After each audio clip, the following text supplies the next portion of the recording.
Warahmatullahi wabarakatuh. Alhamdulillahi rabbil alamin. Alladzi arsala rasulahu bil huda wa dinil haqq liyuzhirahu 'ala dini kulli wa kafa billahi syahida wa kafa billahi alima. Asyhadu an la ilaha illallah wahdahu la syarikalah wa asyhadu anna Muhammadan abduhu wa rasuluh wa habibuhu wa khatamun nabiyyin wal mab'utsu rahmatan lil alamin.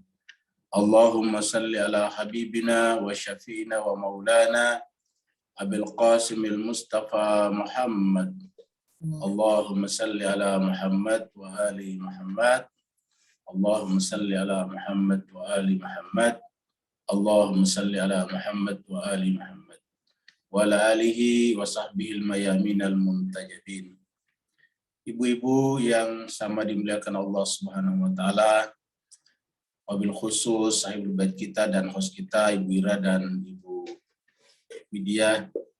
Pertama-tama kita panjatkan puji dan syukur kita kehadirat Allah Subhanahu wa taala karena setiap kita berjumpa seperti ini, bahkan setiap detik, setiap saat kita selalu bersama dengan Allah Subhanahu wa taala. Dan selama kita bersama dengan Allah SWT, maka yang menyertai kita bukan hanya keberadaannya, tapi juga adalah rahmat dan kasih sayangnya. Dan karenanya adalah pantas untuk selalu kita berterima kasih dan bersyukur kepadanya. Ibu-ibu yang sangat berbahagia, kita sekarang masuk dalam bulan Maulid Nabi. Dan kelahiran Nabi adalah merupakan cahaya bagi seluruh penciptaan. Kalau bukan karena Nabi, Allah SWT tidak menciptakan segala-galanya. Sebagaimana kalau bukan karena buah mangga, maka para petani tidak akan menanam pohon mangga. Kalau bukan karena bulir-bulir beras, maka para petani tidak akan menanam padi. Kalau bukan karena Sayyidul Anbiya'i wal Mursalin, dan khairul anam, khairul bariyah, maka Allah SWT tidak menciptakan seluruhnya. Maka semua alam semesta, kita semuanya adalah merupakan rahmat daripada Nabi Muhammad kita sallallahu alaihi wasallam, seperti mana yang disebutkan dengan terang benderang dalam Al-Quran, wa ma arsalnaka illa rahmatan lil alamin. Kita berterima kasih kepada Majelis Ta'lim Khadijah karena kita diberikan kesempatan untuk mengambil barokah dari kelahiran Nabi ini dengan membahas Nabi selama 4 kali pertemuan ke depan. Pada pertemuan kita kali ini kita mulai dengan membahas akhlak Nabi. Kenapa mesti kita mulai daripada akhlak Nabi? Karena setiap manusia menjadi manusia ketika berada di tengah orang lain. Dan setiap kita berada bersama dengan orang lain, maka kita berinteraksi. Interaksi kita itu cuma 2 saja kemungkinan, interaksi yang menimbulkan efek negatif dan interaksi yang menimbulkan efek positif. Interaksi yang menimbulkan efek positif itulah yang kemudian disebut dengan akhlakul karimah, dan interaksi yang bersifat negatif itulah yang disebut dengan kejahatan ataukah su'ul akhlak, akhlak yang baik, yang buruk. Jadi hanya ada 2 kemungkinan, kita berakhlak yang baik dan berakhlak yang buruk. Setiap yang namanya ciptaan berinteraksi. Kalau benda-benda juga berinteraksi dengan sesamanya benda, bahkan berinteraksi dengan kita, tapi interaksi mereka tidak berdasarkan pilihan-pilihan sadar mereka. Karena interaksi mereka tidak berdasarkan pilihan sadar mereka, maka tidak bisa kita memberikan penilaian baik ataupun buruk. Kita tidak bisa mengatakan harimau itu buruk hanya karena memangsa seorang manusia. Apa sebabnya? Karena di mata harimau tidak bisa membedakan mana manusia dan mana seekor kambing. Bagi harimau kalau memangsa mangsanya itu hanya karena dia lapar dan nalurinya yang ditanamkan Allah padanya adalah naluri memakan daging, disebut dengan karnivora.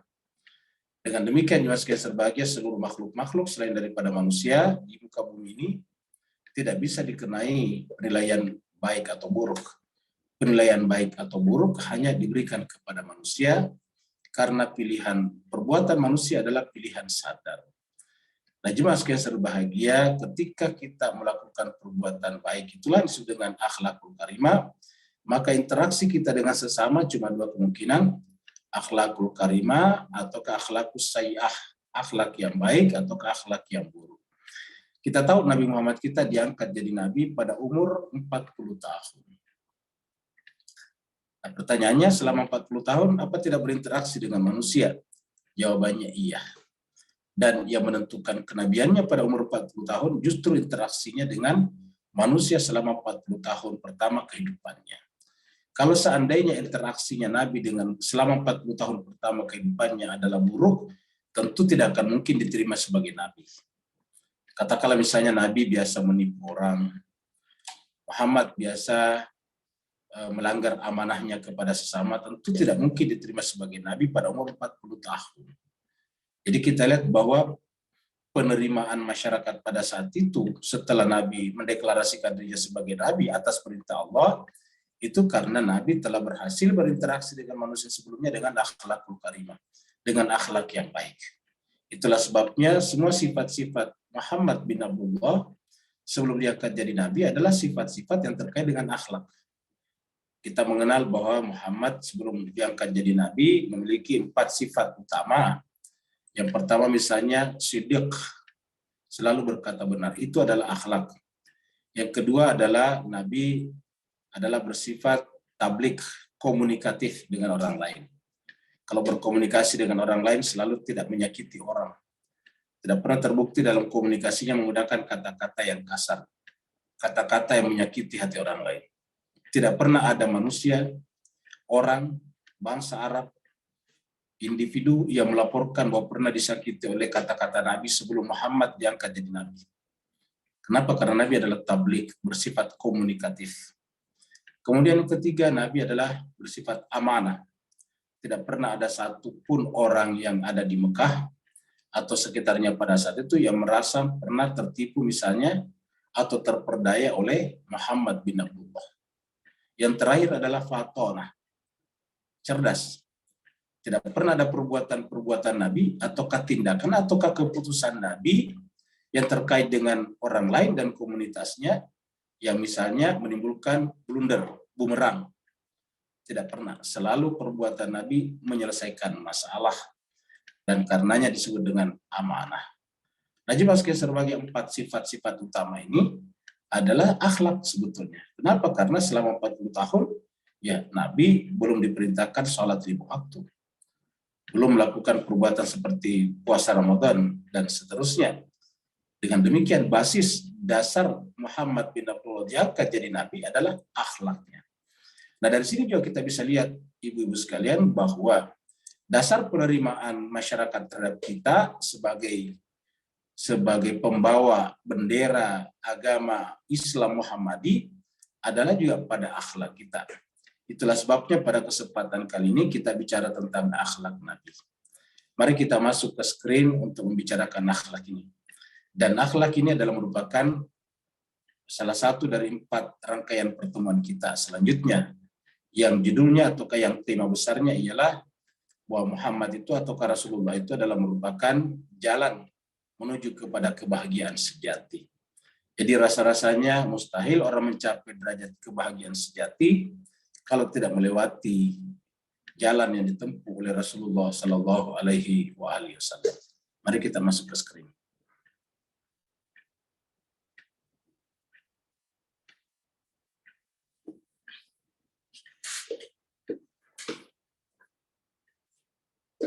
Jadi pembahasan kita adalah Rasulullah adalah jalan menuju kepada kebahagiaan sejati. Jadi inilah sebagai tema besar kita ke depan. Ya, Rasulullah adalah merupakan jalan menuju kepada kebahagiaan sejati. Kenapa kita pilih ini? Karena tidak ada manusia di dunia ini yang tidak mendambakan dan tidak mencita-citakan menjadi kebahagiaan sejati. Setiap orang di dunia ini mencari nafkah, belajar ke seluruh penjuru dunia, kemudian membangun keluarga, mempunyai anak-anak, membesarkan anak cucunya, dan sebagainya. Pasti semuanya dalam rangka menuju kepada kebahagiaan sejati. Semua profesi di muka bumi dibangun mulai daripada profesi yang berkecimpung dalam bidang pertanian, dalam bidang perkebunan, peternakan, sampai profesi-profesi modern, seperti misalnya yang berpusat di kota-kota, seperti dalam kaitannya dengan penerbangan, internet, komunikasi. Semua profesi yang dibangun atas dasar lingkup-lingkup itu adalah dalam rangka mencapai kebahagiaan sejati. Lalu kemudian jemaah sekalian berbahagia, kita sering menyaksikan banyak manusia yang kemudian mengalami semacam kegagalan ataukah semacam kekecewaan. Kegagalan di sini bukan berpindah dari satu profesi ke profesi lain, tetapi kemudian mengalami kekecewaan dalam hidupnya. Karena mengasumsikan, mengidealkan bahwa kehidupan ini selalu menyenangkan bagi dirinya, sehingga kemudian mengganggu kebahagiaannya. Kata-kata kecewa itu sebetulnya adalah bentuk negasi daripada kebahagiaan. Bagi orang yang bahagia itu tidak pernah merasa kecewa. Karena kalau dia kecewa, ya bukan bahagia namanya. Karena kebahagiaan tadi adalah negasi terhadap kebahagiaan. Jadi orang yang berbahagia, ya tidak pernah merasa kecewa.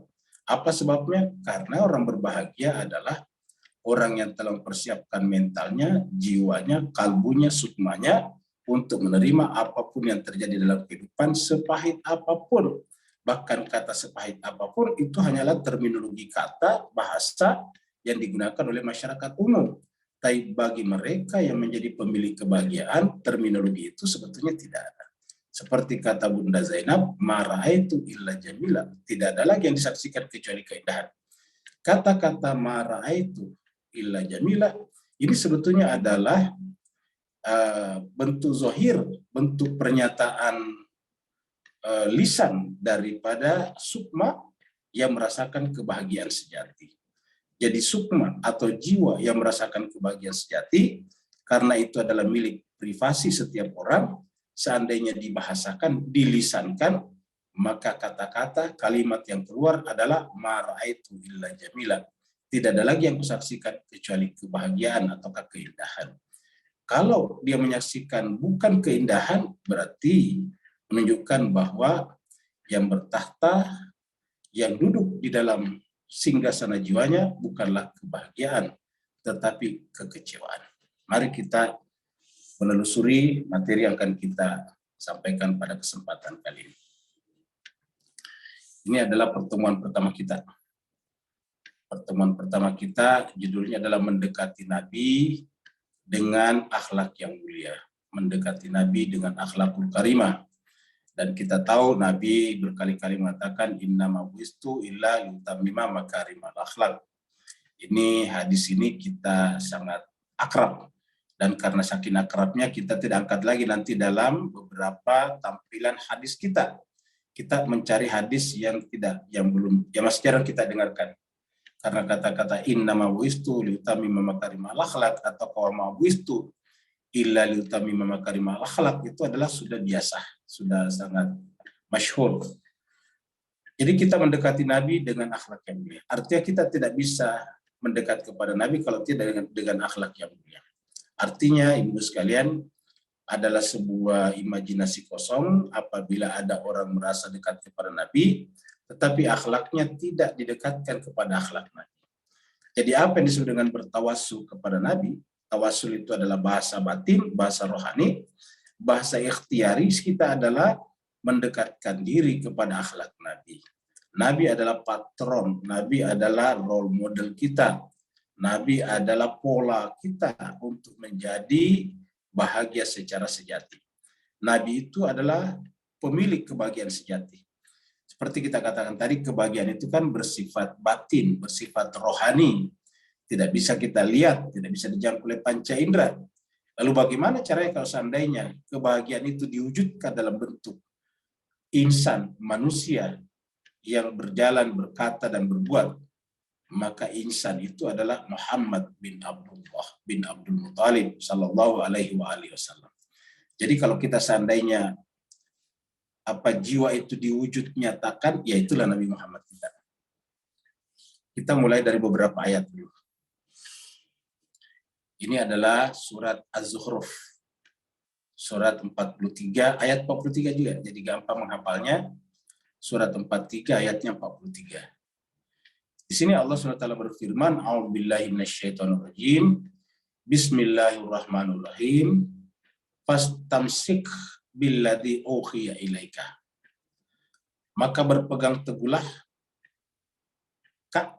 kamu Muhammad, fastamsik, maka berpegang teguhlah kamu Muhammad. Ini adalah kata kerja perintah, objeknya adalah ika di sini, ilaika Muhammad.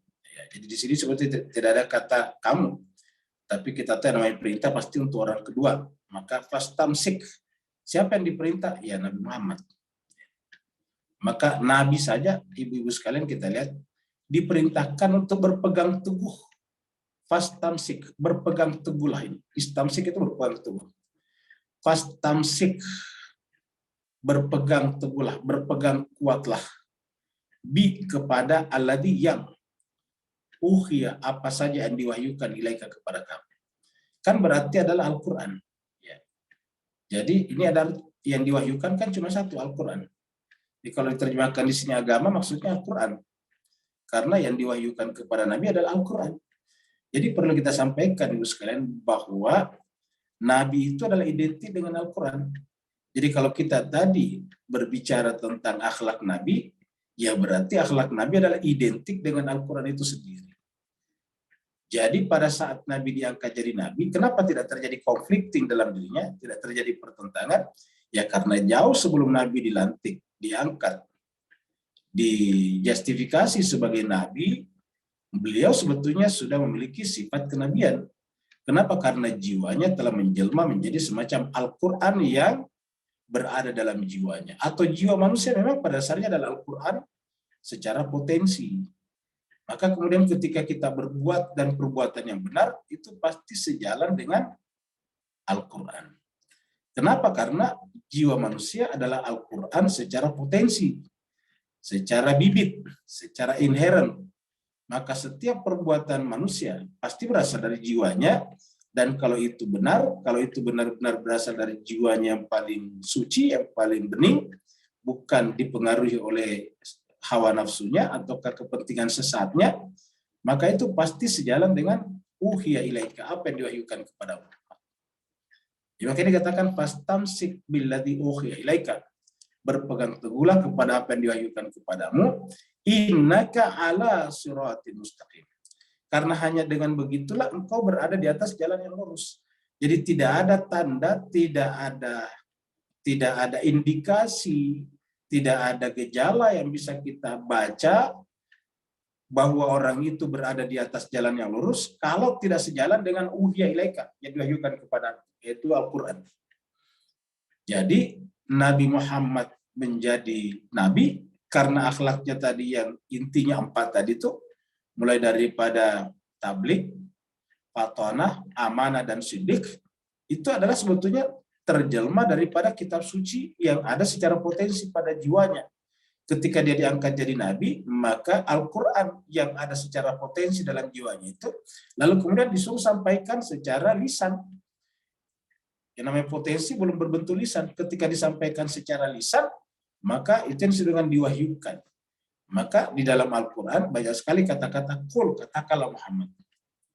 Banyak sekali kata-kata kul, atau yas'alunaka anir ruh kul, yas'alunaka anil anfal kul. Jadi selalu ada kata kul. Kenapa? Kan sudah ada di dalam jiwa. Kata kul itu katakan berarti sudah ada secara potensi, secara faham di dalam jiwa, tinggal diucapkan keluar. Nah, supaya ucapan itu tidak berdasarkan hawa nafsu, harus juga menunggu perintah daripada pemilik wahyu itu sendiri. Jadi fastamsik billadzi uhiya ilaika, baru innaka ala siratin mustaqim. Jadi kalau kita ingin berkata, apakah dampak daripada akhlak yang mulia itu, akhlakul karimah, ya berada di jalan yang lurus. Jadi setiap orang yang berakhlakul karimah hakikatnya berada di jalan yang lurus. Dan setiap orang yang berada di jalan yang lurus pasti berakhlakul karimah.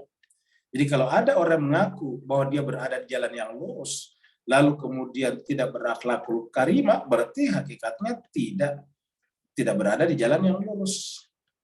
Dan karena mayoritas kita adalah tidak berada di sini dan sering sekali keluar, maka kemudian dimasukkanlah di dalam inti daripada ibadah kita. Allah mengatakan, wa ma khalaqtul jinna wal insa illa liya'budun.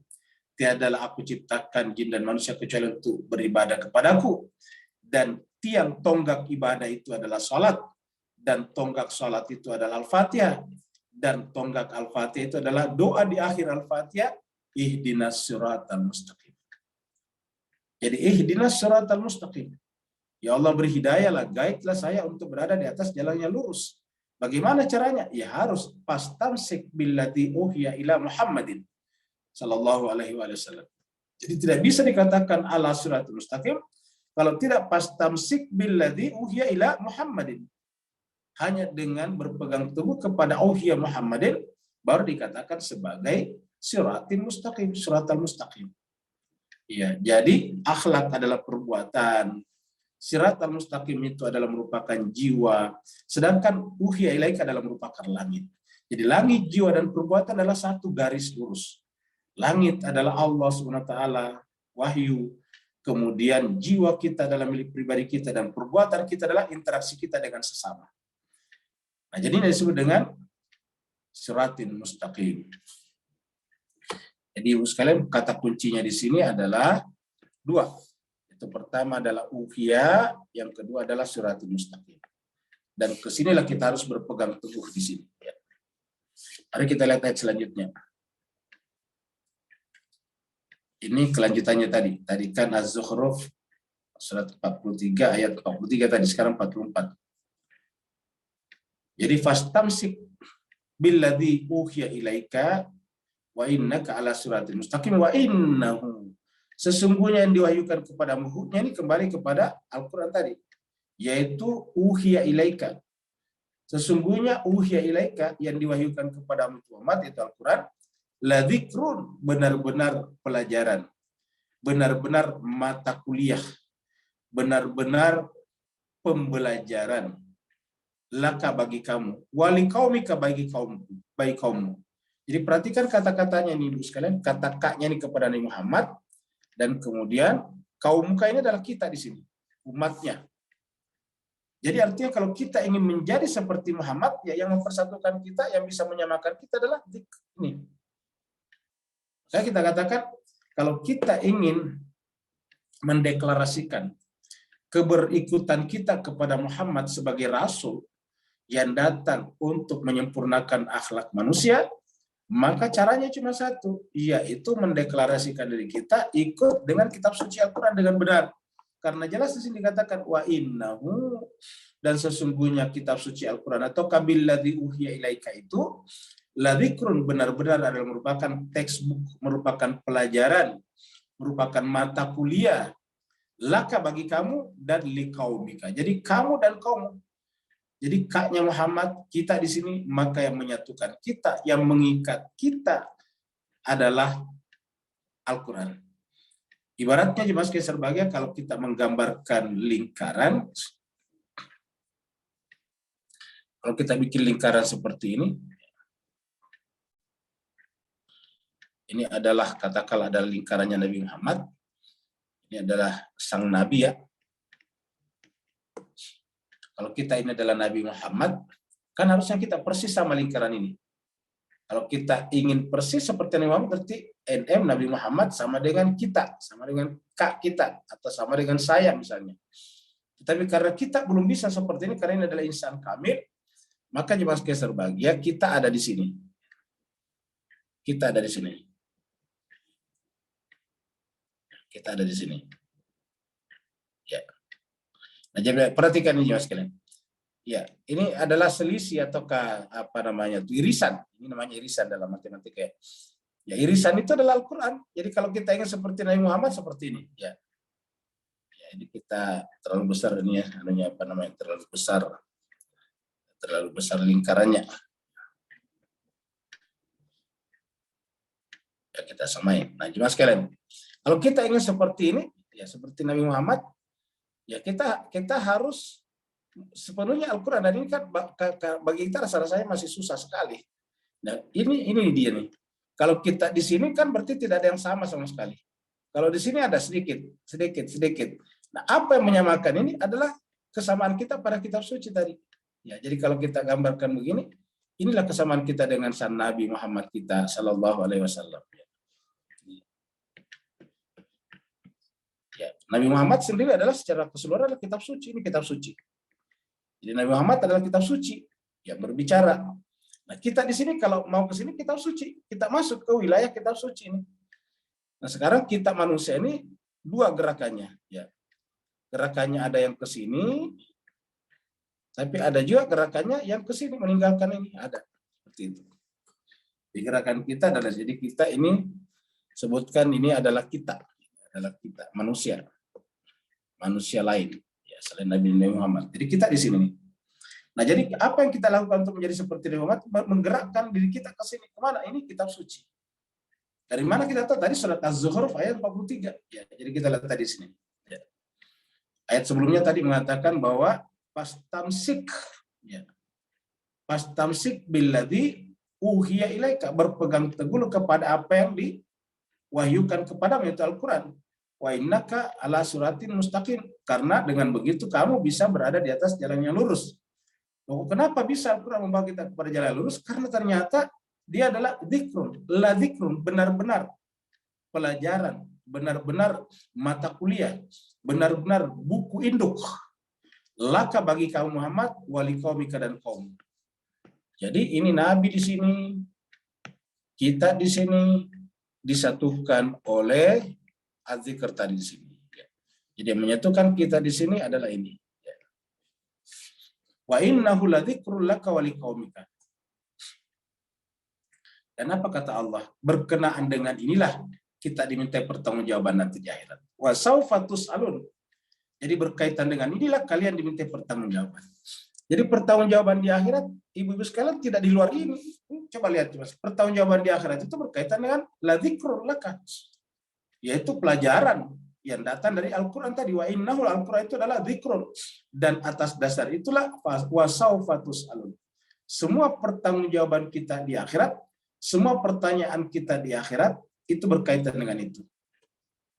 Jadi kalau biasanya kita menceritakan, menyimpulkan ada beberapa pertanyaan di alam barzah, di kuburan, di alam kubur, ada pertanyaan man rabbuka, man nabiyuka, ma kitabuka, man imamuka, ma kiblatuka, maka semua jawabannya itu harus sejalan, in line with Al-Quran. Seperti tadi gambar kita, kalau tidak sejalan dengan Al-Quran berarti tidak bisa dipertanggungjawabkan. Wa saufa tus'alun, berkenaan dengan Al-Quran itulah kalian akan dimintai pertanggungjawaban. Ulangi lagi, berkaitan dengan perbuatan kita yang sejalan dengan Al-Quran itulah, atau tidak sejalan dengan Al-Quran itulah yang harus dipertanggungjawabkan. Kalau sejalan dengan Al-Quran berarti namanya akhlakul karimah. Kalau tidak sejalan dengan Al-Quran berarti namanya su'ul akhlak, akhlakus sayyah, akhlak yang buruk. Kalau sejalan dengan Al-Quran husnul akhlak. Sedangkan kalau tidak sejalan Al-Quran, su'ul akhlak. Jadi akhlak yang baik dan akhlak yang buruk adalah patokannya Al-Quran, bukan opini, bukan persepsi, bukan pendapat orang. Kita sekarang membawa akhlak kita sejalan dengan opini orang lain. Keliru kita. Kenapa? Karena Al-Quran mengatakan kalau kamu ikuti kebanyakan orang di bumi ini, kamu akan dibawa tersesat. Oleh sebab itulah, apa yang kita jadikan sebagai parameter untuk menentukan kita akhlaknya benar atau tidak, yaitu tadi wa innahu, Al-Qur'an itulah, karena Al-Qur'an itulah dzikrul laka wa liqaumika wa saufa tus'alun, dan kalian pasti akan dimintai pertanggungjawaban. Ini adalah surat Al-Qalam. Ya, ini adalah terkenal di dalam Al-Qur'an Ibu sekalian, surat 68 mulai daripada ayat 4. Di ayat 4 Allah memuji nabinya dengan kata-kata wa innaka, dan sungguhnya engkau Muhammad. Jadi ini adalah nabi. Wa innaka, sungguhnya engkau Muhammad, la ala khuluqin azim, benar-benar berada di atas khuluq, akhlak. Jadi kata akhlak itu dari kata khuluq, ciptaan. Karena berakhlak artinya berjalan sesuai dengan seluruh ciptaan. Ya, namanya akhlak tidak boleh berbenturan dengan seluruh ciptaan. Jadi kalau kita berakhlak lalu kemudian mengorbankan makhluk lain, itu tidak akhlak namanya. Jadi kalau akhlak itu adalah perbuatan kita, tindakan kita sejalan, seirama senada dengan makhluk-makhluk yang lain. Apabila berbenturan berarti bukan akhlakul karimah. Karena akhlak kita dari kata khuluq. Akhlak itu bentuk jamaknya, bentuk tunggalnya khuluq. Baru menjadi akhlak. Khuluq sendiri artinya khalq, ciptaan. Dari kata khaliq, Allah adalah khaliq, kita adalah makhluk. Jadi Allah adalah khaliq, kita adalah makhluk. Perbuatan makhluk yang sama dengan perbuatan Tuhan namanya khuluq. Makanya puncak akhlak adalah takhalluq bi akhlakil Allah. Berakhlak dengan akhlak Allah. Takhalluq bi akhlakillah. Berakhlak dengan akhlak Allah. Kenapa? Karena makhluk pada dasarnya berasal dari khaliq. Maka pada diri makhluk ada jejak-jejak khaliq. Maka perbuatan makhluk yang sejalan dengan jejak-jejak khaliq pada dirinya namanya khuluq. Akhlak. Jadi wa innaka, sungguhnya engkau Muhammad, la ala, benar-benar berada. Jadi la ala, kalau tadi la dzikrun, jadi selalu ada taukid di depannya. Ini adalah penekanan, ada stressing di depannya. Selalu ada underline di depannya. Lamnya ini adalah huruf underline, huruf stressing, huruf penekanan. Tadi wa innahu la dzikrun laka wa liqaumika. Sungguhnya Al-Qur'an itu benar-benar pelajaran bagi kamu dan bagi pengikutmu. Dan di sini dikatakan wa innaka, sungguhnya engkau Muhammad, la ala, benar-benar berada. La ala, berada. Kata ala itu sama juga dengan siratal mustaqim, menggunakan ala siratal mustaqim. La ala, pasti berada, berjalan di atas khuluqin azim, akhlak budi pekerti yang agung. Kenapa disebut agung? Karena sejalan dengan seluruh keagungan Tuhan yang bisa kita persepsi di alam semesta ini. Maka disebut dengan khuluqin azim. Kalau di dalam hadis disebut dengan khuluqin karim. Innama buistu liutammima makarimul akhlak. Atau di tempat lain dikatakan wa ma buistu illa liutammima makarimul akhlak. Tiadalah saya diutus kecuali dalam rangka menyempurnakan akhlak. Jadi kamu Muhammad benar-benar berada di atas akhlak yang mulia, khuluqin azim. Fasatu basiru wa yubsiru. Nanti mereka akan buktikan bahwa mereka tidak bisa menemukan cacat pada diri Nabi Muhammad. Kaknya Nabi Muhammad. Maka taknya juga di sini adalah Nabi Muhammad. Taknya di sini. Ada tak di sini artinya kamu. Tuknya di sini adalah Nabi Muhammad. Fasatu basiru. Maka kamu akan melihat. Wa yuk, dan mereka juga ditambahin. Yuk besirun, mereka juga akan melihat. Jadi mereka akan melihat siapa yang gila dan siapa yang waras. Mereka akan melihat siapa yang batil dan siapa yang hak. Mereka akan melihat siapa yang berada dalam kegelapan dan siapa yang berada dalam terang. Jadi wa innaka la'ala khuluqin azim. Jadi akhlak yang baik itulah yang dilihat. Perhatikan Ibu sekalian. Kata-kata mereka akan lihat itu kan setelah akhlakul karimah. Jadi mereka akan buktikan bahwa pada diri Nabi itu tidak ada cacat dalam amal perbuatannya. Kalau toh ada cacat dalam amal perbuatan versi manusia, itu karena mata yang mereka gunakan itu yang keliru. Ya.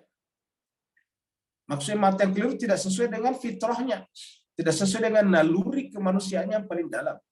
Kalau mereka berjalan sesuai dengan naluri kemanusiaannya yang paling dalam, dan itu disebut dengan mata hatinya, maka niscaya mereka melihat bahwa Nabi Muhammad itu adalah khuluqin azim, memiliki akhlak yang mulia. Kata-kata dilihat artinya ini harus yang namanya akhlak terperbuat. Mewujud menjadi tindakan nyata, berejawantah. Namanya pasatu basiru wa yubsirun. Mereka, kamu akan melihat dan mereka juga akan melihat. Maksudnya kamu akan melihat Muhammad tentang siapa mereka dan mereka melihat siapa kamu. Kamu akan menyaksikan perbuatan mereka penuh dengan kejelasan, penuh dengan tipu muslihat, penuh dengan kejahatan dan kebejatan. Sebaliknya mereka akan menyaksikan bahwa Nabi Muhammad itu selalu berjalan di atas akhlakul karimah, khuluqin azim. Mana buktinya? Dua-duanya kemudian melakukan kampanye. Abu Sufyan, Abu Jahal melakukan kampanye anti Muhammad. Nabi Muhammad juga melakukan dakwah untuk mendekatkan orang kepada Allah. Dan apa yang terjadi? Faktanya semakin lama berdasarkan seiring waktu, semakin banyak orang yang berbondong-bondong mengikuti Muhammad bin Abdullah. Dan semakin lama semakin sedikit orang yang mengikuti Abu Sufyan dan Abu Jahal. Sampai pada tingkat tertentu mereka kehabisan pengikut, lalu terjadilah yang disebut dengan Fathul Makkah. Setelah terjadi Fathul Makkah, Abu Sufyan pun juga terpaksa masuk Islam. Kenapa? Sudah tidak punya pengikut sama sekali. Semuanya sudah menjadi pengikut Muhammad. Apa sebabnya? Selama 23 tahun, Nabi menunjukkan kepada mereka bahwa tindakan-tindakan, perbuatan Nabi, keputusan Nabi selalu berdasarkan nurani yang menyala, nurani yang bening, nurani yang terang, berdasarkan akal pikiran yang sehat. Mereka membuktikan itu. Wa innaka la'ala khuluqin azim fasatubsir wa yubsirun. Mereka juga menyaksikannya. Jadi justru mereka akan menyaksikannya. Dengan demikian Ibu sekalian, karena ini butuh waktu, inilah juga yang harus kita lakukan sebagai pengikut Muhammad. Kita ini kan apapun namanya, mau dikatakan istilah ahlul bait atau misalnya dengan si aka atau pengikut, intinya apa? Menunjukkan Islam Muhammadi. Dan Islam Muhammadi itu adalah Islam yang berdasarkan ini tadi, karena innaka ini adalah jelas tertera dalam Al-Quran. Innaka sungguhnya kau Muhammad la'ala khuluqin azim, benar-benar berada di atas jalan yang berada di akhlak yang mulia. Di tempat lain dikatakan tadi ala siratin mustaqim wa innaka ala siratin mustaqim. Kalau ini adalah la'ala khuluqin azim. Bi ayyikumul maftun. Kamu akan melihat dan mereka akan melihat. Apa yang dilihat? Bi ayyikumul maftun. Siapa di antara kalian, yaitu Nabi dan pengikutnya kah? Ataukah mereka kah yang maftun, yang gila, yang tidak waras, yang jahiliyah? Nanti akan terbukti. Jadi cuma sekalian, apapun yang terjadi dengan Nabi pada saat itu kesabaran, sabar, diusir dia sabar, disebut gila dia sabar. Ya bayangkan sekalian sampai diusir dari kampung halamannya, ya, dia sabar menerima semuanya itu, sampai pindah kepada Yastrib, sampai pindah kepada Madinah, dia sabar, tunjukkan kesabarannya. Tapi apa yang terjadi kemudian? Terbukti kalau dia yang benar. Dan ini bukan hanya Nabi Muhammad kita, pada semua nabi-nabi seperti itu. Nabi Ayub, dia sakit, ditinggalkan oleh keluarganya, dibuang oleh masyarakatnya. Tapi ujungnya, endingnya apa? Semua orang buktikan bahwa Nabi Ayub lah yang benar. Begitu juga dengan Nabi Musa. Begitu juga terjadi pada Nabi Ibrahim, diusir daripada kampung halamannya juga, yaitu Babilonia. Tapi ujung-ujungnya sejarah membicarakan sampai sekarang kepada kita bahwa keturunan Nabi Ibrahim lah yang menjadi nabi-nabi dan rasul-rasul sepanjang masa. Jadi Allah mengatakan, fasatu basiru wa yubsirun. Kita lihat jemaah sekalian sampai sekarang, dinasti Umayyah sudah tidak ada lagi. Sistem khilafah yang dibentuk pertama kali, khalifahnya hanya sampai 4 atau 5. Setelah itu kemudian diganti di sistem kerajaan, dinasti Umayyah, kerajaan Umayyah. Dalam kerajaan Umayyah juga terjadi pergolakan. Lahirlah nanti Sufyaniyah, Marwaniyah. Setelah itu kemudian runtuh dinasti Umayyah, diganti oleh Abbasiyah. Runtuh Abbasiyah diganti dengan Turki Utsmaniyah. Dan sekarang tidak ada lagi jejaknya semuanya. Ya. Tidak ada lagi yang sekarang memperjuangkan bangkitnya dinasti Umayyah misalnya, dinasti Abbasiyah. Bahkan di Turki sekarang pun juga ditinggalkan dengan Turki Utsmaniyah. Turki modern sekarang adalah Turki yang menjalankan kebijakan-kebijakan Barat dan menjadi bagian daripada NATO. Nah, jadi apa yang terjadi, ibu-ibu sekalian? Terbukti dalam sejarah bahwa tidak ada. Lalu siapa yang bertahan sampai sekarang? Yaitu yang mencintai Nabi dan keluarganya. Semakin lama, semakin ke sini, semakin terbukti. Dan kita lihat apa yang menyebabkan ini, ibu sekalian? Kesabaran. Ya. Yang menyebabkan semuanya adalah kesabaran, tetap istiqamah walaupun diperlakukan kasar, dibunuh, diracun, diusir dan sebagainya, tetapi para pengikut Nabi dan keluarganya tetap istiqamah, dan itu yang terjadi sampai sekarang. Bahkan yang menjadi pengisi berita-berita besar dunia sekarang adalah mereka. Mereka lah sekarang yang boleh dikatakan tidak diatur oleh kekuatan-kekuatan manapun juga. Kenapa? Karena kesabarannya lah yang menyebabkan keistiqomahannya untuk ikut hanya bergantung kepada Al-Khaliq, dan karena hanya bergantung kepada Al-Khaliq, maka tindakan-tindakannya adalah merupakan berkas-berkas cahaya daripada Al-Khaliq, namanya khuluqin azim. Jadi mereka akan menyaksikan. Waqalu, dan mereka berkata, ini surat Fussilat 41 ayat 5. Waqalu, dan mereka berkata, di mereka yang menentang Nabi pada saat itu, qulubuna fi akinnatin, kalbu kami, hati kami tertutup. Masa kitanya hati kami sudah tertutup kepada kamu Muhammad, kepada kebenaran yang dibawa oleh Nabi. Jadi hati kami sudah tertutup. Kalau mereka berkata qulubuna fi akinnatin, dalam kalbu kami sudah terpenutup, kami tidak mungkin lagi menerima apa yang disampaikan Nabi. Mimma tad'una, dengan apa yang kamu serukan kepada kami, ilahi padanya. Jadi apa yang kamu sampaikan kepada kami Muhammad itu tidak mungkin kami terima. Kenapa? Kami sudah talak 3 itu. Kami sudah tolak. Hati kami sudah ditutup, tersumbat. Mimma tad'una ilahi, terhadap apa yang kamu serukan kepada kami untuknya. Wa fi adanina, dan di dalam kuping kami, telinga kami, waqrun, sudah ada sumbat. Di telinga sudah ada sumbat, di dalam hati sudah ada akinnah. Adanina waqrun, wa mim bainina wa bainaka hijab, dan di antara kami dan kamu sudah ada hijab. Ibu bisa bayang, bapak bisa bayang apa? Ibu bisa bayangkan bagaimana bagaimana penolakannya mereka kepada kebenaran. Sampai mereka mengatakan, kami sudah simpan penutup di hati kami. Kami sudah simpan sumbat di dalam kuping kami. Kami sudah menyimpan hijab antara kami dan kamu. Maka fa'mal innana amilun. Maka beramallah. Sungguhnya kami juga akan beramal. Seperti itu. Tapi apa yang terjadi jemaah sekalian? Qul innama, katakanlah Muhammad. Balaslah mereka itu. Jadi inilah tadi jawaban Nabi. Dan tadi mereka mengatakan seperti itu, maka ini ayat 6 tadi kan ayat 5. Nah sekarang ayat 6 mengatakan, qul, katakanlah Muhammad, jawablah sikap mereka yang telah menutup hatinya, menutup kupingnya, membuat hijab antara kamu dan mereka. Katakanlah Muhammad, innama ana basyarun mithlukum. Saya adalah manusia biologis seperti kalian. Saya adalah insan basyariah seperti kalian. Saya bukan malaikat. Saya juga bukan jin. Tapi saya adalah basyar, manusia biologis, manusia jasadia, mislukum seperti kalian. Bedanya ialah yuha ilayya. Bedanya adalah bahwa saya mendapatkan wahyu, yuha ilayya. Apa inti wahyu yang diajarkan kepadaku? Annama ilahukum ilahun wahid. Bahwa sungguhnya Tuhan kalian adalah Tuhan yang satu. Dengan demikian mas sekalian, yang diwahyukan kepada Nabi kan Al-Quran. Dan apa inti puncak daripada pengajaran Al-Quran? Yaitu ilahukum ilahun wahid. Artinya ma'rifat kepada Allah dengan ma'rifat yang benar. Jadi inti daripada pelajaran Al-Quran adalah ma'rifat kepada Allah dengan ma'rifat yang benar.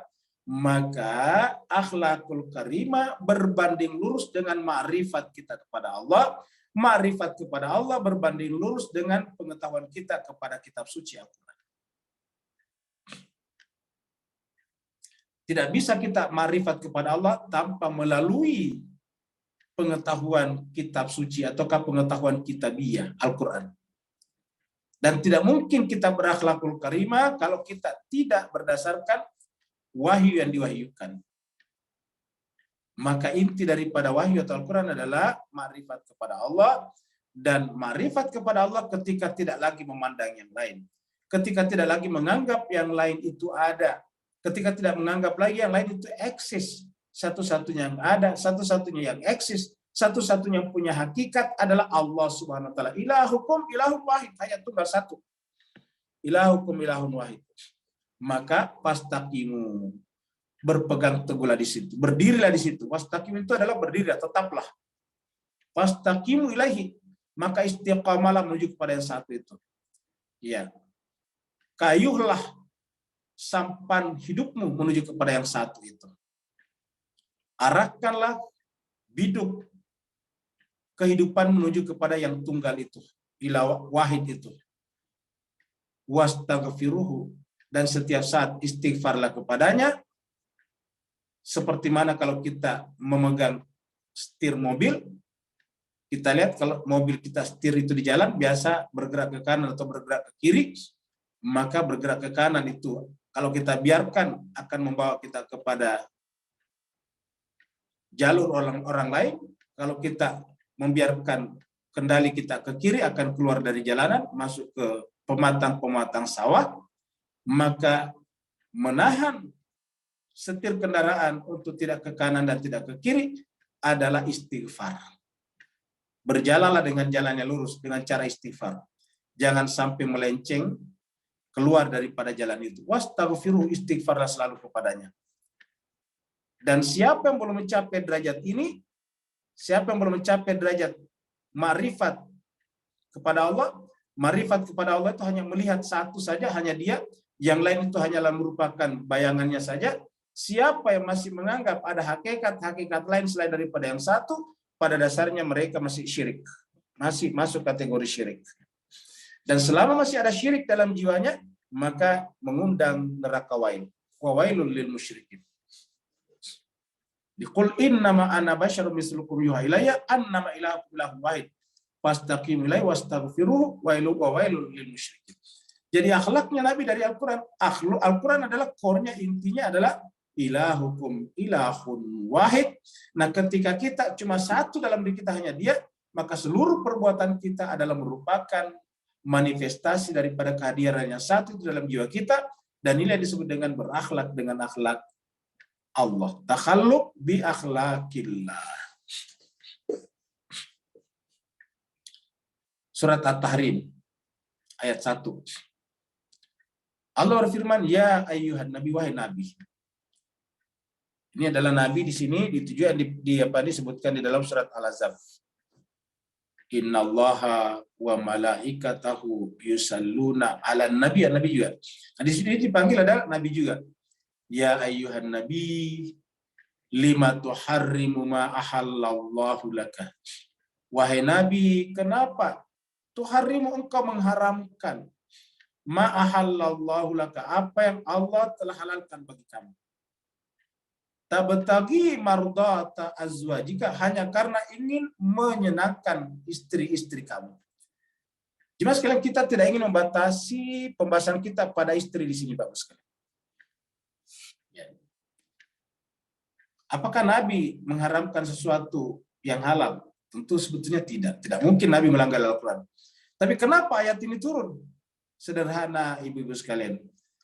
Menunjukkan kepada kita bahwa yang namanya hamba yang berakhlakul karimah, yang namanya hamba yang mengikuti agama Islam Muhammadi, adalah tidak mungkin mengharamkan sesuatu yang halal dan menghalalkan sesuatu yang haram hanya karena kepentingan-kepentingan makhluk, kepentingan yang ada di sekitarnya.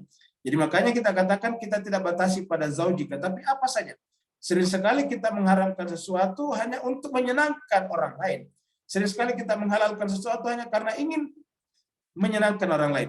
Secara umum sering kita menjawab sesuatu jawaban yang seharusnya jawabannya negatif, tapi kita jawab positif untuk menyenangkan orang-orang di sekitar kita. Sering sekali kita memberikan jawaban positif kepada jawaban yang seharusnya negatif untuk menyenangkan orang-orang di sekitar kita. Jadi ayat ini menjelaskan kepada kita apapun yang terjadi, mau orang mengatakan kita gila dan sebagainya, selama itu sejalan dengan akhlak Allah, sejalan dengan kitab suci, sejalan dengan ma'rifat kepada Allah, maka berpegang teguhlah di sana. Fastamsik tadi. Wastaqimu ilaihi. Jangan terpengaruh dengan opini dan pendapat orang lain. Apapun kata orang, mau menyebut kita gila, mau menyebut kita edan, menyebut kita macam-macam. Seperti mana Nabi disebut gila, disebut majnun, kemasukan jin, disebut tukang sihir, dan sebagainya. Nabi tidak peduli dengan semuanya. Kenapa? Karena Nabi hanya berpegang teguh tadi. Fastamsik billadzi uhiya ilaika, pembahasan pertama tadi. Surat Az-Zukhruf. Jadi Nabi berpegang teguh situ, dia tidak terpengaruh dengan opini-opini orang lain. Seperti di sini, artinya kamu tidak boleh terpengaruh oleh keinginan untuk menyenangkan orang lain. Ini mardati azwajik. Kenapa disebut azwajik di sini? Pasangan, karena biasanya pasangan kita itulah yang paling sering mendeviasi cara pandang kita dalam beragama. Cara pandang kita di dalam melihat kebenaran. Kenapa? Karena dia orang dekat dengan kita. Yang paling dekat dengan kita adalah pasangan kita. Dia selalu berada di samping kita, tidur bersama dengan kita, satu kamar dengan kita, satu rumah dengan kita, berbicara dengan kita. Maka yang paling besar peluangnya untuk mempengaruhi seseorang adalah zauj, pasangan.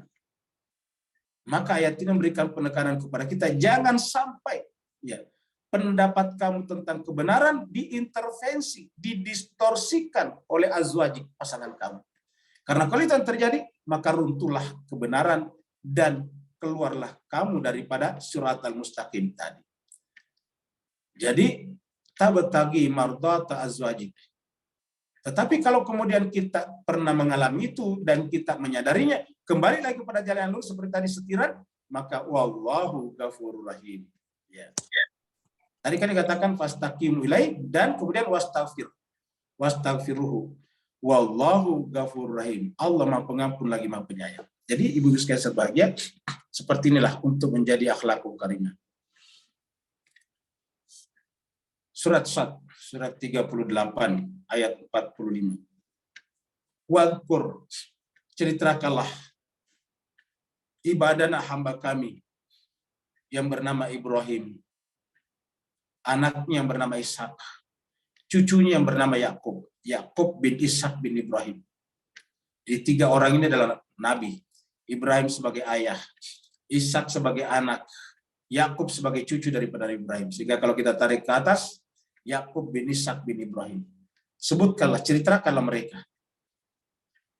Ulil aidi wal absar. Ketiga-tiganya ini adalah ulil aidi. Mereka itu adalah melakukan perbuatan. Kita sebut dengan akhlak.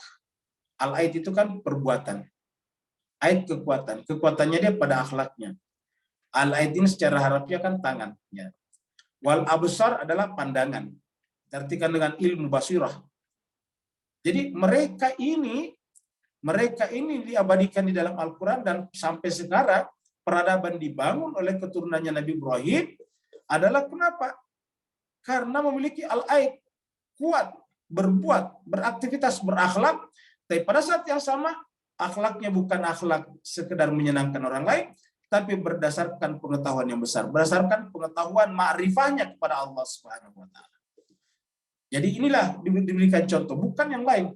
Kita mengambil contoh kepada ulama, ustadz, kiai, ajengan itu bisa salah. Ya, bisa kenapa? Karena yang dijamin dalam Al-Quran adalah manusia suci seperti ini. Allah mengatakan wadhkur ibadana. Sebutkan, ingatkan hamba kami kepada manusia tentang Ibrahim, Ishak, dan Yakub. Semuanya itu adalah hamba kami yang kami abadikan dalam Al-Quran. Hamba kami yang kemudian nanti peradaban dibentuk oleh keturunan mereka menggantikan peradaban yang tadinya dibangun oleh Namrud. Digantikan oleh keturunan mereka. Apa sebabnya? Karena mereka adalah al-aidi wal absar. Mereka adalah orang-orang yang selalu berbuat, tetapi perbuatannya digait oleh pengetahuannya yang mendalam tentang ketuhanan. Nabi Ibrahim, Nabi Ishak, dan Nabi Yakub alaihi wassalatu wassalam. Mereka semuanya itu inna akhlasnahum. Kami sucikan mereka. Akhlasna itu adalah kami sucikan. Tapi apanya disucikan? Akhlaknya. Jadi kalau akhlasna ini kami sucikan akhlaknya, maka di bawah ini juga mereka menggunakan akhlaknya. Terjemahan Kementerian Agama juga ini kami telah menyucikan mereka dengan akhlak yang tinggi. Ya. Jadi bahasa Arabnya akhlas dari kata khalas, bikhalisatin. Jadi kami telah mensucikan akhlak mereka dengan akhlak yang paling suci. Bikhalisatin. Apa namanya akhlak yang suci? Tidak ada cacatnya. Seperti pembahasan kita tentang Nabi Muhammad, tidak ada yang bisa menemukan cacat yang ada pada perbuatan sang Nabi. Sehingga mereka tidak pernah bisa menyerang Nabi dari perbuatannya. Inna akhlasnahum bi khalisatin dzikrad dar, sehingga menjadi pemberi peringatan kepada orang-orang. Makanya dia bisa menjadi pemberi peringatan kepada orang-orang karena tidak punya cacat dalam perbuatannya. tidak pernah memperalat umat manusia untuk mengumpulkan harta kekayaan, tidak pernah memperalat umat manusia untuk mendapatkan kepentingan-kepentingan sesaat, tidak pernah memperalat manusia untuk menjadi raja, penguasa, dan sebagainya. Dan tidak pernah ada manusia menyampaikan keberatannya karena merasa diperalat. Apa sebabnya? Karena akhlasnahum bi khalisatin. Kami sucikan mereka dengan sesuci-sucinya. Makanya qul huwallahu itu disebutkan surat Al-Ikhlas dari kata akhlasnahum bi khalisatin. Jadi yang disebut dengan akhlasnahum bi khalisatin, akhlak ini adalah akhlak dengan akhlak Allah. Takhalluq bi akhlaqillah. Kenapa? Karena yang ada pada jiwanya hanya Allah, ma'rifatnya hanya kepada Allah SWT. Matanya, hatinya tidak lagi tertuju kepada benda-benda di sekitarnya. Ketika Nabi berdakwah, dia tidak melihat dompet umatnya. Ketika Nabi berdakwah, tidak pernah melirik misalnya kekayaan yang dimiliki oleh jemaahnya. Selalu dia berdakwah atas dasar kepentingan ilahiyah semata-mata. Akhlasnahum bi khalisatil dzikradar. Wa innahum indana laminal mustafaina al-akhir. Atas dasar itulah dia dipilih. Jadi atas dasar itulah dia dipilih. Wa innahum, sungguhnya mereka itu indana di sisi kami, maksudnya menjadi pertimbangan alasan bagi kami untuk kami pilih. Sehingga dia termasuk al-mustafaina, orang-orang yang terpilih. Al-akhyar karena orang-orang terbaik. Mustafa adalah terpilih, al-akhyar terbaik dari kata khair. Al-akhyar mereka adalah orang-orang terbaik dan karenanya mereka pantas menjadi orang terpilih. Jadi orang menjadi terpilih terbaik di mata Allah tadi adalah apabila akhlasnahum bi khalisatin, apabila jiwanya itu tidak punya kepentingan, ikhlas, bersih, suci, semata-mata menghadap kepada apa? Ilahukum ilahun wahid tadinya. Mata hatinya hanya melihat Allah saja, seperti yang ditunjukkan oleh Bunda Zainab, ma ra'aitu illa jamila. Kalau diartikan ma ra'aitu illa jamila, bisa kita katakan tidak ada lagi yang saksikan kecuali dia. Sang Jamil, sang Allah Subhanahu wa taala. Sang Rabb, sang Ilahi. Tidak ada lagi yang saya saksikan kecuali dia. Ma ra'aitu illa jamila. Sekarang kita masuk pada 3 hadis ya, karena waktu kita sudah habis lama, tapi kita bercepat sedikit. Ini adalah hadis pertama, akhlak Nabi adalah Al-Quran. Ini dari Aisyah. Ini adalah dari hadis Imam Ahmad, nomor 24.629. Haddatsana Ismail menyampaikan kepada kami, an Yunus, dari Yunus, anil Hasan, dari Al-Hasan, qala, berkata, su'ilat Aisyah ditanya, su'ilat ini ditanya. Siapa yang ditanya? Aisyah. Tentang apa? An khuluqi Rasul. Ini tadi kata khuluq. Wa innaka la'ala khuluqin. An khuluqi Rasulillah sallallahu alaihi wasallam. Tentang akhlak Rasulullah sallallahu alaihi wasallam. Faqalat, maka Aisyah berkata. Qalat ini tanya tak perempuan Aisyah. Apa kata Aisyah? Kana khuluquhul Quran. Ya. Nabi itu akhlaknya adalah Al-Quran. Kana khuluquhul Quran. Jadi ibu sekalian, ini adalah khuluquhul Quran. Karena adalah Nabi, adalah akhlaknya adalah Al-Quran. Khuluquhu Al-Quran. Akhlaknya adalah Al-Quran. Akhlaknya adalah Al-Quran. Semua yang dikatakannya, semua perbuatannya, diamnya juga sejalan dengan Al-Quran. Khuluquhul Quran. Hadis yang kedua. Kedudukan orang berakhlak mulia. Akhlak baik. Kita ambil dari hadis Abu Daud, nomor 4165. Haddatsana Qutaibah bin Sa'id, haddatsana Yaqub, yakni Al-Iskandarani, an Amri, anil Muttalib, an Aisyah, rahimahullah. Qalat. Nah, Aisyah, jadi dari Aisyah ini berkata, sami'tu Rasulullah sallallahu alaihi wa alihi wasallam yaqul. Jadi ini dari Al-Muttalib, dari Aisyah. Lalu kemudian berkata, saya pernah mendengar Rasulullah sallallahu alaihi wasallam bersabda, berkata. Apa kata Nabi? Yaqul, Nabi yaqul berkata, innal mu'min, sungguhnya orang mukmin itu la yudriku bihusnil khulqihi. Sungguhnya orang mukmin itu la yudriku, benar-benar akan terangkat dengan akhlaknya yang baik. Husnul khulq tadi, akhlak yang baik. Lawannya tadi su'il khulq, ataukah husnil akhlak, ataukah su'ul akhlak lawannya. Kata Aisyah, orang mukmin itu benar-benar terangkat dengan akhlak yang mulia sehingga darajatan sederajat dengan as-shaim orang berpuasa, al-qaim orang yang bangun malam. Jadi artinya apa, Bapak Ibu sekalian berbahagia? Hadis ini menjelaskan kepada kita bahwasanya tidak bisa kita bertumpu pada rajin berpuasa berpuasa Senin Kamis atau berpuasa sunat ataupun bangun pada malam hari saja. Karena di sini dikatakan bisa diartikan bahwa berakhlak yang mulia itu setara dengan ini. Ya. Jadi artinya yang disebut berpuasa dan berbangun malam disebut berpuasa dan bangun malam apabila juga berakhlak mulia. Sebaliknya kalau dia berakhlak mulia, ya, walaupun dia tidak berpuasa Senin Kamis, walaupun dia tidak bangun malam, maka dia sudah disamakan dengan orang yang rajin berpuasa Senin Kamis dan rajin bangun malam. Maka sebaik-baik makhluk berdasarkan ayat ini, hamba adalah apabila bisa bangun malam, apabila bisa berpuasa Senin Kamis, tetapi pada saat yang sama menghiasi dirinya dengan bihusnil khuluq. Bihusni khuluqihi, dengan sebaik-baik akhlaknya.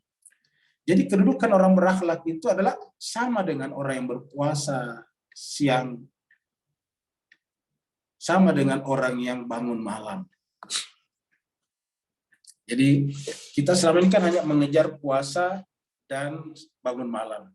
Ingat mas sekalian, puasa dan bangun malam itu hanya untuk diri kita. Sedangkan akhlak adalah untuk orang lain. Kemudian Nabi berkata begini, ini hadis yang paling dekat kepada Nabi ini adalah Imam Ahmad.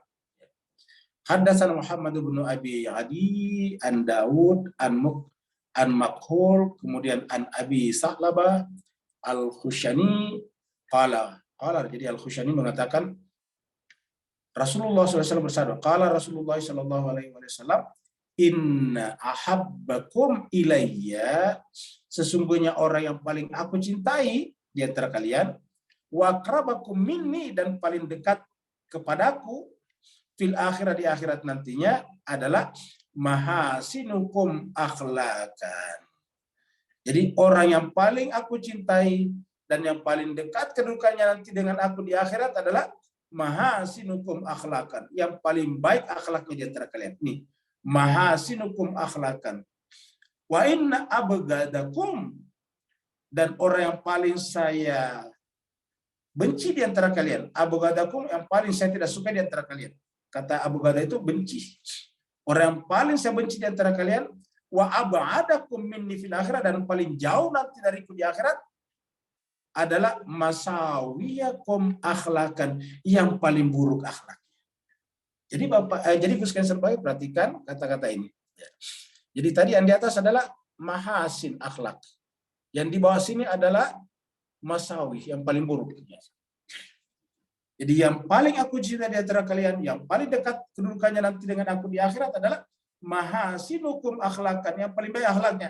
Sebaliknya, wa inna abghadakum ilayya wa ab'adakum minni, yang paling aku benci dan paling jauh dari nanti di akhirat adalah masawiyakum akhlakan, yang paling buruk akhlaknya.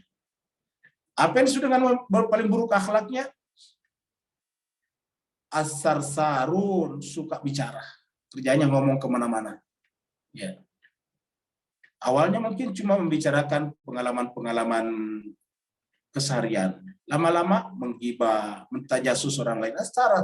As-sarsarun, nah, banyak sekali berbicara. Kemudian al-mutafaihikuna, kerjanya mencemooh orang. Tidak pernah orang baik, bahkan orang dekatnya pun dicemoohnya. Al-mutasyaddiqun, kemudian suka menggoreng kata-kata, menambah-nambah kata-katanya. Inilah disebut dengan akhlak yang buruk. Nah, jadi Gus Kaiser bahagia kalau kita ingin mendekati Allah, mendekati Rasul, ya dengan akhlak. Karena seperti dikatakan di sini.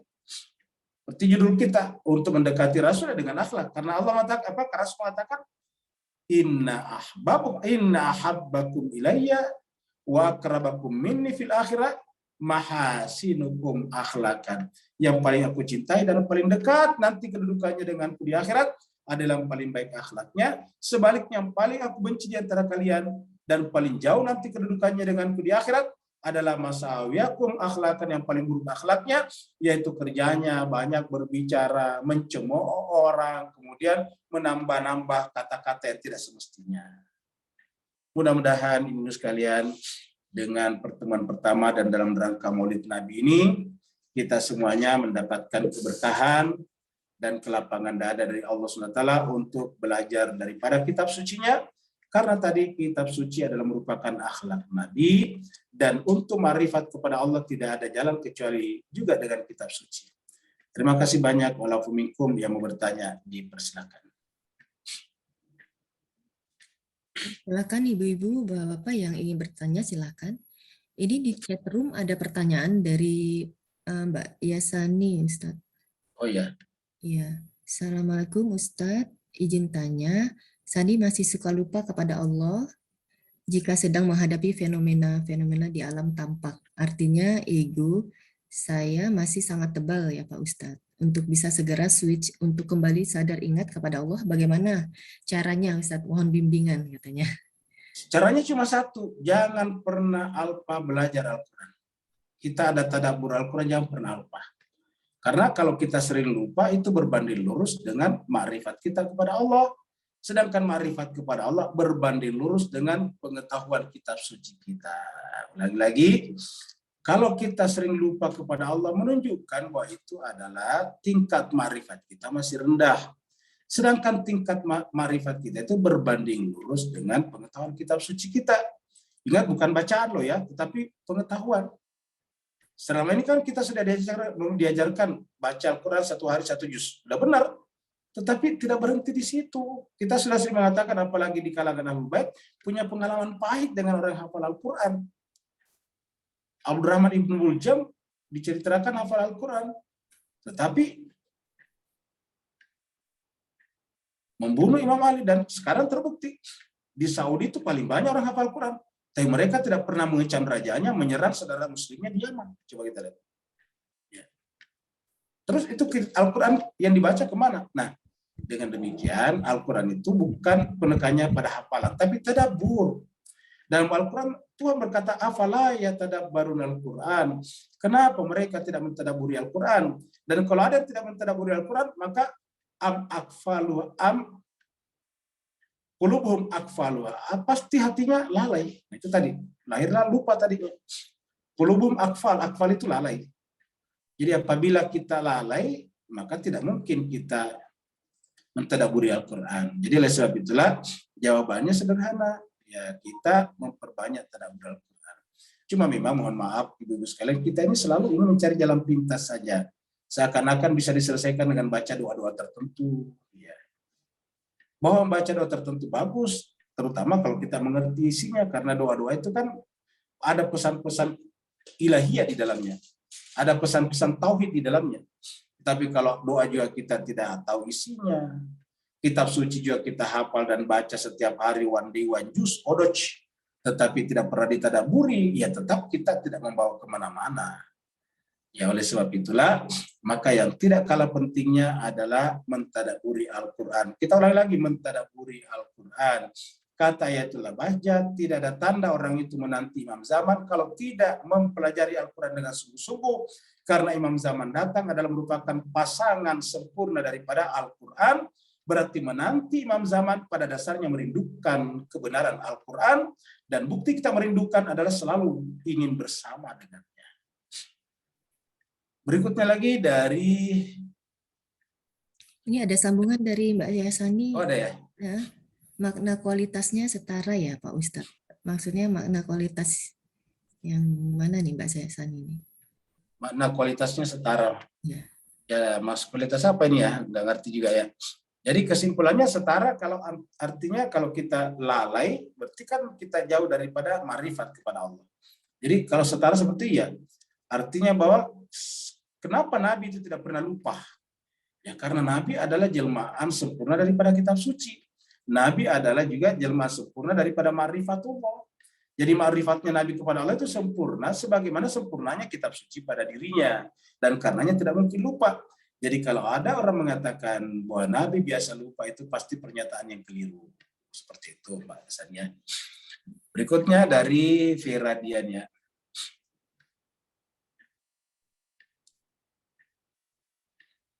Jawabannya boleh nggak? Boleh saja, tetapi itu pertanda kita punya jiwa masih rendah. Boleh, itu adalah alamiah. Dan bahkan justru kesal itu adalah sinyal di mana posisi kita berada. Seperti itu. Jadi setiap respon jiwa kita itu sinyal di mana posisi jiwa kita berada. Ya, seperti itu. Kalau misalnya kesal, ya berarti bahwa memang kita masih menganggap besar itu dunia. Ya, padahal kan sebetulnya sederhana saja. Ya, bolehkah kita merasa kesal orang-orang sudah berbuat baik terhadap yang tidak berbuat baik, misalnya menipu kita? Padahal sebetulnya sederhana. Pertama, berjanjilah untuk tidak melakukan sesuatu yang bisa tertipu lagi. Seperti itu saja. Tapi kalau sudah ditipu, tetap aja membuka jalan untuk ditipu lagi, ya itu kan namanya, mohon maaf, itu namanya kebodohan. Jadi dengan tertipunya kita mendapatkan sinyal bahwa orang itu tidak bisa dipercaya. Di dalam Al-Quran, di dalam surat An-Nur, satu kali saja orang menipu kita, tidak boleh dipercaya lagi selama-lamanya. Baca surat An-Nur. Tapi kalau ada orang sudah nipu kita, dipercaya lagi, dan memang kita, mohon maaf, kita memang yang kurang rasional, yang kurang baik dalam hal ini. Makanya ibu-ibu, kalau misalnya ibu ingin berbuat baik, terutama misalnya kan masalah, misalnya ditipu, kalau berkaitan misalnya dengan jual beli, jangan langsung besar. Saya pinjam meminjam, jangan langsung besar.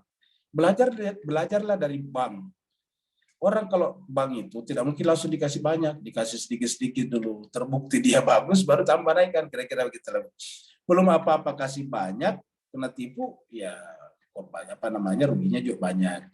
Kalau hatinya sudah seperti Bunda Zainab, tidak ada masalah. Marah itu adalah jamilah. Jadi dengan demikian, bolehkah kita kesal? Jawabannya boleh, tetapi itu adalah signal yang menyala pada jiwa kita bahwa level kita masih di bawah. Karena kalau kita sudah tidak di situ, ya udah, kenapa? Kalau dia sudah menipu kita, kita ikhlaskan aja, sudah selesai. Kita bangun lagi kehidupan baru ke depan.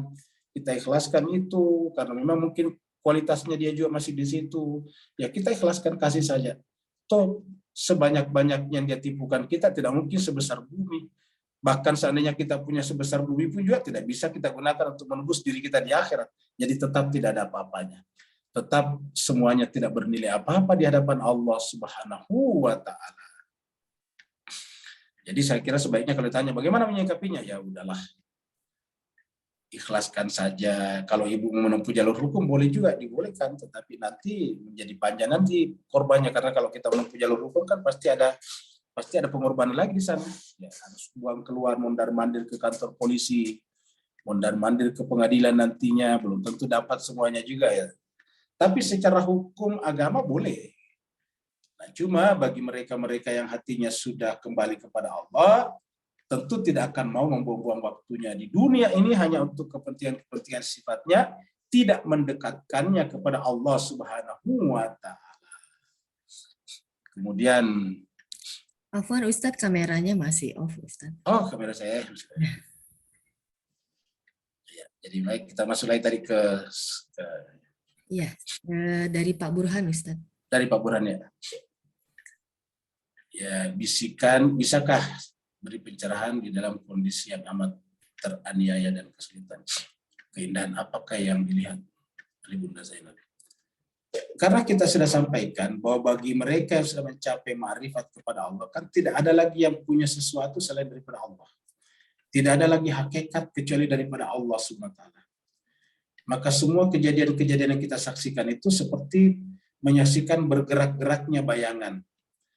Kalau ada orang takut kepada bayangan, itu benar-benar tak bisa dibayangkan. Masa takut kepada bayangan? Ya. Apalagi kepada bayangannya sendiri. Ya.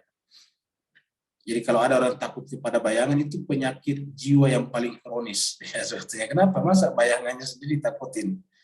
Nah, jemaah sekalian berbahagia, segala sesuatu selain Allah hanyalah bayangan Allah Subhanahu wa Ta'ala. Kejadian-kejadian terjadi di sekitar kita adalah bayangan Allah Subhanahu wa Ta'ala. Jadi, ibu sekalian berbahagia, kalau misalnya menganggap berharga itu darah, Allah menganggap berharga darahnya manusia dalam pengertian orang yang dicintainya, tentu tidak memerintahkan Nabi Ibrahim menyembelih anaknya. tentu tidak memerintahkan kita berkorban di setiap bulan-bulan Zulhijjah. Tentu tidak membiarkan Imam Hussein korban di Karbala. Ya. Tetapi jemaah sekalian berbahagia, Allah yang menunjukkan kepada kita bahwa ada keindahan, ada sesuatu yang lebih bernilai di sana yang hanya bisa kita capai melalui darah Imam Hussein, melalui pengorbanan Nabi Ibrahim terhadap anaknya, melalui penyembelihan hewan kurban pada saat bulan Zulhijjah. Ada keindahan yang kita dapatkan di sana, yaitu apa? Tersambungnya jiwa kita dengan Allah Subhanahu wa taala. Itulah sebabnya pada saat kita berkorban di hari Lebaran Idul Adha dikatakan lan yanalallaha luhumuha wala dima'uha walakin yanaluhu taqwa minkum. Sama sekali tidak sampai kepada Allah darah dan dagingnya. Jadi darahnya itu sampai kepada Allah karena itu kan sesuatu yang tidak ada. Lalu apa yang sampai kepada Allah? Takwa. Karena artinya bahwa darahnya Imam Hussein dan darahnya para nabi yang lain adalah sebetulnya caranya Allah mentransformasikan kita, mengangkat kita kepada level, kepada derajat, kepada state yang lebih tinggi, yaitu bersua dengan Allah saja. Fana, hilang dari kehidupan alam semesta, yang ada hanya Allah saja. Nah, kalau itu yang terjadi, seperti dikatakan Bunda Zainab, mara'aitu illa jamila. Tidak ada lagi yang kusaksikan kecuali keindahan.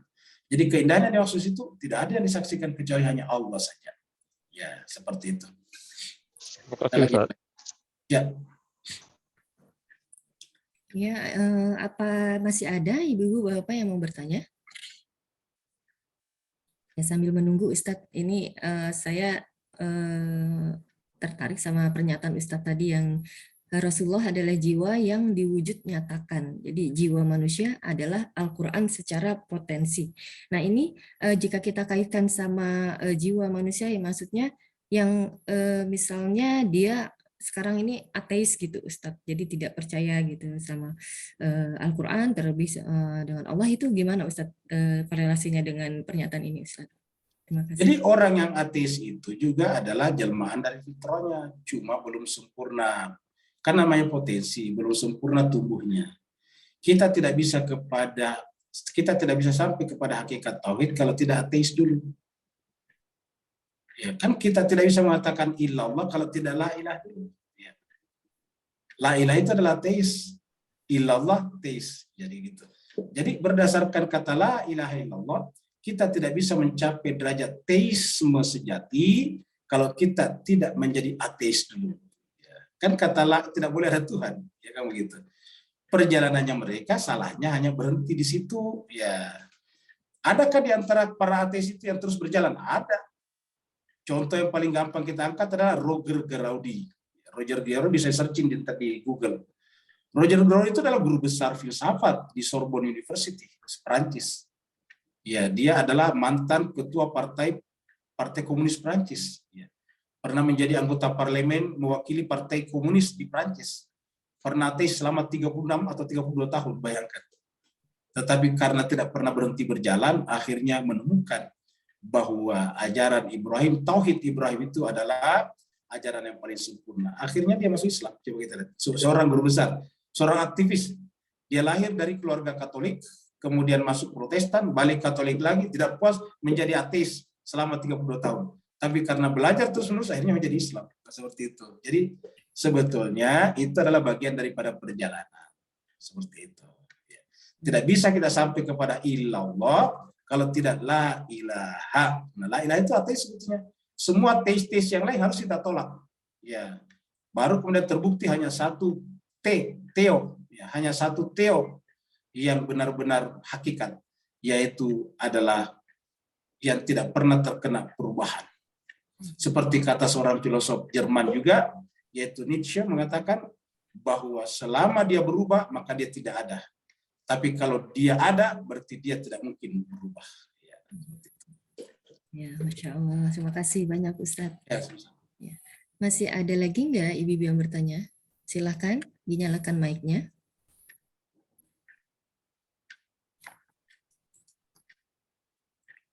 Tidak ada lagi? Masih ada? Sepertinya tidak ada Ustadz. Kita tutup aja dengan doa. Saya mohon doa untuk anak saya pagi ini demam tinggi Ustadz, namanya Ratu Imaranaya. Juga untuk Bapak mertua saya juga kemarin masuk rumah sakit, Bapak Triana Samun, minta tolong doanya Ustadz. Juga kalau ada yang sakit di grup ini atau di grup lain, Ustadz minta tolong doanya, terima kasih. Baik, Bapak Ibu sekalian, ternyata ada bapaknya aja jadi Bapak Ibu ya. Jadi Bapak Ibu sekalian ya. Pak Burhan. Ya, mari kita tutup majelis kita dengan sama-sama berdoa. Kita doakan diri-diri kita masing-masing, keluarga-keluarga kita, semoga senantiasa berada dalam lindungan Allah SWT. Terutama Allah memudahkan kita untuk menyingkapkan tabir-tabir yang melindungi diri kita dengan Allah SWT. Yang kedua, kita doakan secara khusus putri daripada Ibu Ira, yaitu Ananda, siapa tadi? Ratu Imaranaya. Ratu Imaranaya dan mertua beliau yaitu Bapak Triana. Semoga keduanya diberikan kesembuhan dengan kesembuhan yang sempurna. Allah jadikan penyakitnya sebagai asbab. Allah hapuskan segala dosa, kehilapan dan kesalahannya selama ini. Allah jadikan penyakitnya sebagai asbab. Allah dekatkan keduanya kepada Allah SWT. Dan kemudian Allah tanamkan ke dalam jiwa keduanya sifat-sifat ikhlas, sabar, ridho dan tawakal. Bismillahirrahmanirrahim. Alhamdulillahirabbil alamin, hamdan syakirin, hamdan na'imin, hamdan yuafi ni'amahu wa yukafi mazidan. Ya Rabbana lakal hamdu kama yanbaghi li jalali wajhikal karim wa azimi sultanik. Allahumma salli ala Muhammadin wa ala ali Muhammad. Allahumma rabbana zalamna anfusana wa illam taghfir lana wa tarhamna lanakunanna minal khasirin. Allahumma ja'al mahyana mahya Muhammadin wa ali Muhammad wa mamatana mamata Muhammadin wa ali Muhammad. Allahumma rabbana adkhilna fi kulli khairin adkhalta fihi Muhammadan wa ala Muhammad wa akhrijna min kulli su'in akhrajta minhu Muhammadan wa ala Muhammad. Salawatuka alaihi wa alaihi majma'in. Allahumma ya Allah, Tuhan kami banyak menganiaya diri kami, Allah. Kamu kirim kepada kami insan yang sempurna. Kamu kirim kepada kami kitab suci yang mengandung segala kebenaran dan pengetahuan. Tapi kami masih sangat sedikit memanfaatkan keduanya, ya Allah Tuhan kami. Kami mohon kepadamu, ya Allah Tuhan kami, hidupkanlah kami seperti hidupnya Muhammad dan keluarga Muhammad, dan matikanlah kami kelak dengan seperti matinya Muhammad dan keluarga Muhammad. Masukkanlah kami kepada semua kebaikan yang kamu masukkan juga Muhammad dan keluarga Muhammad padanya, dan keluarkanlah kami dari berbagai macam keburukan yang kamu keluarkan juga Muhammad dan keluarga Muhammad daripadanya, Allah Tuhan kami. Ya Allah, sampaikanlah selawat, salam dan selawat kami kepada Nabi Muhammad kami dan keluarganya suci, Allah Tuhan kami. Kami secara khusus memohon kepadamu, ya Allah, untuk Ananda daripada Ibu Ira dan mertuanya. Berikanlah kesembuhan kepada keduanya dengan kesembuhan yang sempurna. Angkatlah penyakitnya, hilangkanlah berbagai macam sebab-sebabnya. Jadikanlah sakit keduanya sebagai asbab. Engkau ya Allah Tuhan kami dekatkan kepadamu, ya Allah Tuhan kami. Kau berikan sifat-sifat ikhlas, sabar, ridho dan tawakal kepada keduanya. Kembalikanlah kepada keluarganya dalam keadaan sehat walafiat, dalam keadaan soleh dan soleha, dalam keadaan qurbatan kepadamu, ya Allah ya Tuhan kami. Kami mohon kepadamu siapa saja yang hadir pada majelis kami pada hari ini, ya Allah, maka angkatlah derajat mereka di sisimu, ya Allah. Hiasilah mereka dengan akhlakul karimah, yaitu akhlak seperti akhlak Nabi Muhammad kami sallallahu alaihi wasallam dan keluarganya suci. Kami mohon kepadamu, Allah Tuhan kami, jika akan ada musibah atau penyakit yang akan datang kepada kami, Allah, kami mohon kepadamu, Allah, dengan kemuliaan Nabi kami yang kami peringati maulidnya, Allah Tuhan kami, angkatlah musibah dan penyakit itu, ya Allah ya Tuhan kami. Gantilah dengan rahmat, inayah, hidayah dan taufik. Allahumma rabbana